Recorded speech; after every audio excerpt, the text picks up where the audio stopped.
Hello my dear students, okay, very good morning to all of you. मेरे प्यारे बच्चों, तो आप रिफ्रैक्टिव इंडेक्स के बारे में आज पढ़ने जा रहे हो भाई। तो हम आराम से सुनते हैं कि पहले रिफ्रैक्टिव इंडेक्स क्या है। आप 10th क्लास में 8th क्लास से ही स्नेल्स लॉ पढ़े थे, जो laws of refraction of light का सेकेंड लॉ था, स्नेल्स लॉ। उसी को हम लोग थोड़ा सा एक्सटेंड करते हैं। यहाँ देखिए फिगर बना हुआ है। जब रे ऑफ लाइट मीडियम 1 से मीडियम 2 में जाती है तो कहता है साइन ऑफ आई और साइन ऑफ आर का रेशियो एक कांस्टेंट होगा। वह मीडियम 1 और 2 कोई भी हो सकता है। एग्जाम्पल के तौर पर हम एयर और ग्लास लिए हैं। यही बात को हमने यहाँ लिखा है। When the ray of light passes from medium 1 to medium 2 then from Snell's law we have sine i by sine r equal to constant. देखो भाई, ये मेरा नियम नहीं है, मेरा अपना नियम नहीं है, ये स्नेल्स लॉ लिखा हुआ है। स्नेल का जो नियम है मैंने उसे लिख दिया, इसलिए इस पर कोई छींटाकशी नहीं, कोई डिस्कशन नहीं। स्नेल्स लॉ ये होता है। अब क्या उठती है बात कि ये जो कांस्टेंट आया, इसी कांस्टेंट को बोलते हो रिफ्रैक्टिव इंडेक्स। तो रिफ्रैक्टिव इंडेक्स हम लोग इसी को कैसे बोलेंगे? तो refractive index of second medium with respect to first medium, ये तरीका है बोलने का। अब है क्या, फर्स्ट मीडियम के रिस्पेक्ट में सेकेंड मीडियम का रिफ्रैक्टिव इंडेक्स को ये रिप्रेजेंट करेगा, शो करेगा। लिखा हुआ है this constant is called refractive index of medium 2 with respect to medium 1। देखिए आप फॉर एग्जांपल जो हमने बताया कि रे ऑफ लाइट यदि एयर से ग्लास में आ रही है तो इसको हम क्या लिख सकते हैं, ए म्यू जी। ये जो म्यू वर्ड है, ये जो आप देख रहे हैं म्यू, या इसको आप एन से भी पढ़ के आए होंगे 10th क्लास से। तो म्यू पढ़िए या एन पढ़िए, ये रोटेशन है, यानी कि सिंबॉलिक रिप्रेजेंटेशन है। ये नोटेशन है, सिंबॉलिक रिप्रेजेंटेशन, रिप्रेजेंट करने का तरीका है म्यू या एन। अब आपकी इच्छा है जो लिखे, यानी हम म्यू लिखे तो एयर से ग्लास में गया, डायरेक्टली इसको लिख सकता है। यहाँ देखिए mu g a refractive index of glass with respect to air, बोलने का तरीका है refractive index of glass with respect to air. या यहाँ लिखे हम कि from air into glass, sine i by sine r. देखिए साफ लिखा हुआ है, म्यू इज कांस्टेंट। जब ये कांस्टेंट है, सेम क्वांटिटी का रेशियो है, तो ये प्योर नंबर देगा।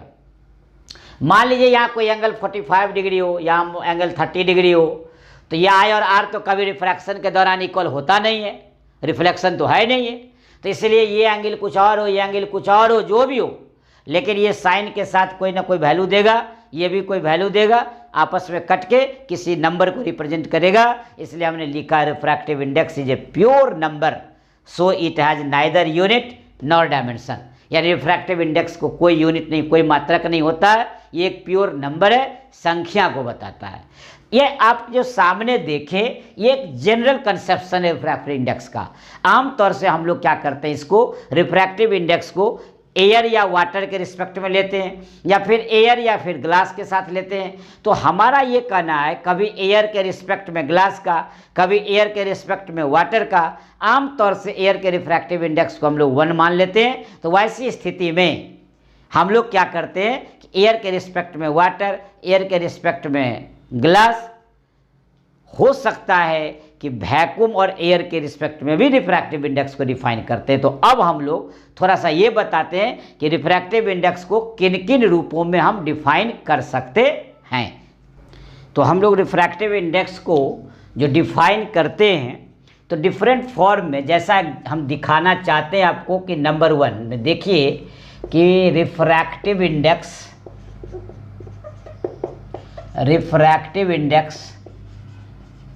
may be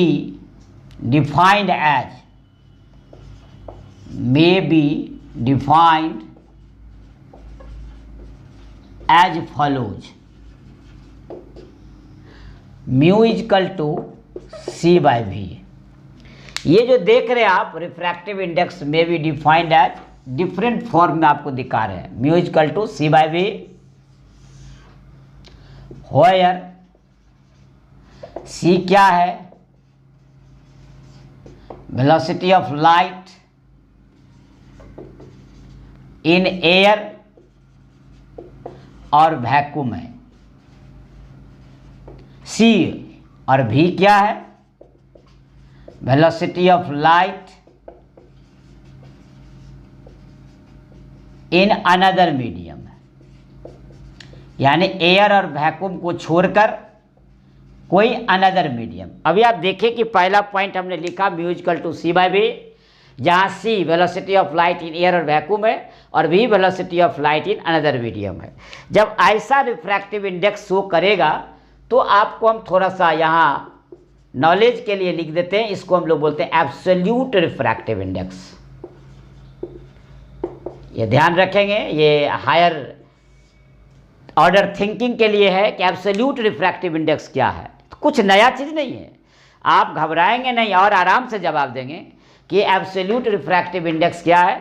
जब हम लोग refractive index with respect to air और वैक्यूम निकालेंगे तो उसको बोलेंगे एब्सोल्यूट रिफ्रैक्टिव इंडेक्स। लेकिन यदि दूसरा पॉइंट जो आपके सामने लिख रहे हैं हम, mu equal to V1 by V2, देख सकते हैं आप यहाँ पर क्या है, ये V1 velocity of light, velocity of light in one medium, यानी मीडियम 1 में हो गया ये,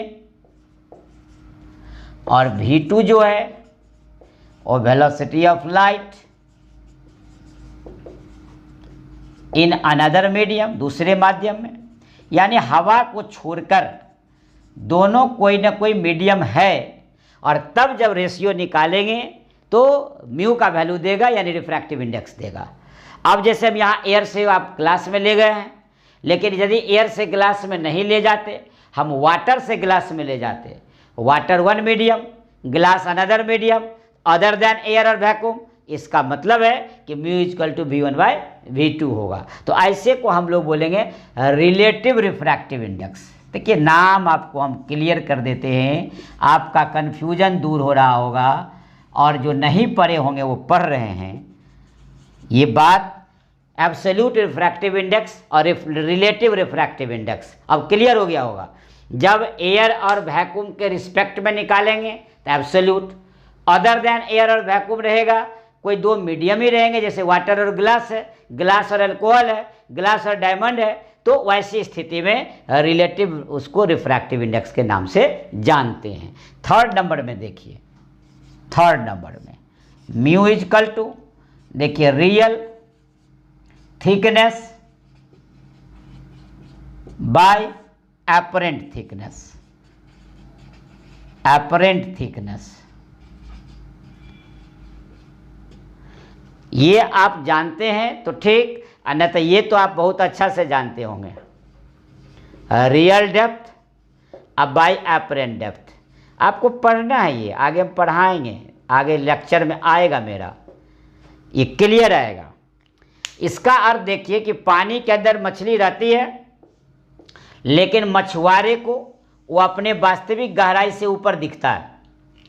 पानी के अंदर मछली रहती है, मछुआरा मछली को मारना चाहता है, मछली अपने वास्तविक गहराई से ऊपर दिखती है, उसको एपरेंट डेप्थ बोलते हैं।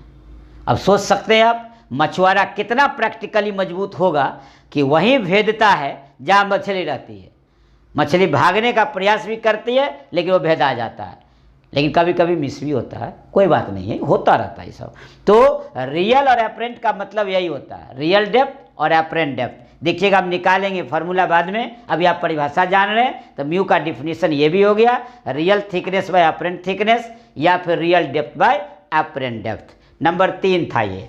अब नंबर 4 में देखिए, number 4 mu equal to 1 by sine c लिखे हम, आगे पढ़ेंगे c equal to critical angle, क्रांतिक कोण। पढ़े थे आप 10th क्लास में, total internal reflection of light और क्रिटिकल एंगल। तो जिंदाबाद, नहीं पढ़े तो कोई बात नहीं, आप मेरे अगले लेक्चर में आएगा, ये सब कुछ आएगा। आप धैर्य रखेंगे, लगातार मेरे सब्सक्राइब करते हुए चैनल को आप देखते रहिए, एक से एक अपडेट, सारा लेटेस्ट इन्फॉर्मेशन आप तक जाता रहेगा और सारी बातों की जानकारी आप तक आसानी से पहुंचाएंगे। ये 2019 में नीट स्पेशल परीक्षा, जो नीट की परीक्षा हुई थी, उसमें इस पर आधारित क्वेश्चन आया था। मैं आपको ये भी न्यूमेरिकल आने पर समय बताएंगे क्या होता है। तो सी को बोलते हैं क्रिटिकल एंगल, ये भी डिफिनीशन है। और लास्ट मैं आपको डिफाइन करता हूँ, mu equal to sine A plus delta m by two divided by sine A by two. इसको बोलते हैं प्रिज्म फार्मूला, इसको बोलते हैं बाबू प्रिज्म फार्मूला। यानी आपको डिराइव करने आता है बोर्ड एग्जाम में, डिराइव प्रिज्म फार्मूला। अब फार्मूला दिया ही नहीं आपको, अब आपको याद रखना पड़ेगा कि प्रिज्म फार्मूला होता क्या है। तो mu equal to sine A plus delta m by two A by sine A by two. A क्या है? Angle of prism. Delta m क्या है? Angle of minimum deviation. यदि आपको दिक्कत है तो यहाँ हम एरो देकर लिख देते हैं, ए क्या है? एंगल ऑफ प्रिज्म, और डेल्टा एम क्या है? तो एंगल ऑफ एम मतलब मिनिमम डिविएशन, मिनिमम डिविएशन है, ध्यान रखेंगे, न्यूनतम विचलन। तो इस तरह आपने देखा म्यू का डेफिनेशन सब के सब रेशियो में है, और शुरू में ही हमने बताया है कि ये रेशियो में है, इसका कोई यूनिट नहीं होगा, कोई डायमेंशन नहीं होगा, ये प्योर नंबर को बताएगा। तो इस तरह आपने म्यू के डेफिनेशंस को जाना। हम बार बार बता रहे हैं अलग अलग मीडियम का म्यू का वैल्यू अलग अलग होगा। एयर का अलग, वाटर का अलग, ग्लास का अलग, अल्कोहल का अलग, केरोसिन का अलग, ग्लिसरीन का अलग, डायमंड का अलग। ये आप डिफरेंट कंसर्निंग बुक कोई भी खोलेंगे तो आपको अलग अलग वैल्यू मिलेगा। तो इस तरह हम लोग रिफ्रैक्टिव इंडेक्स को डिफाइन करके देखें, तो हम उम्मीद करते हैं आपको समझ में आ गया होगा। Thank you all. इसके साथ लेते हैं शुभ विदा। टेक योर सेल्फ, सबा खैर। आप भी निरंतर हमारे लेक्चर के साथ बने रहे, इसके लिए आपको एक काम खाली करना है, आपको मेरे चैनल को सब्सक्राइब करके आप आनंद उठाते रहे, आप तक निरंतर इन्फॉर्मेशन पहुंचता रहेगा।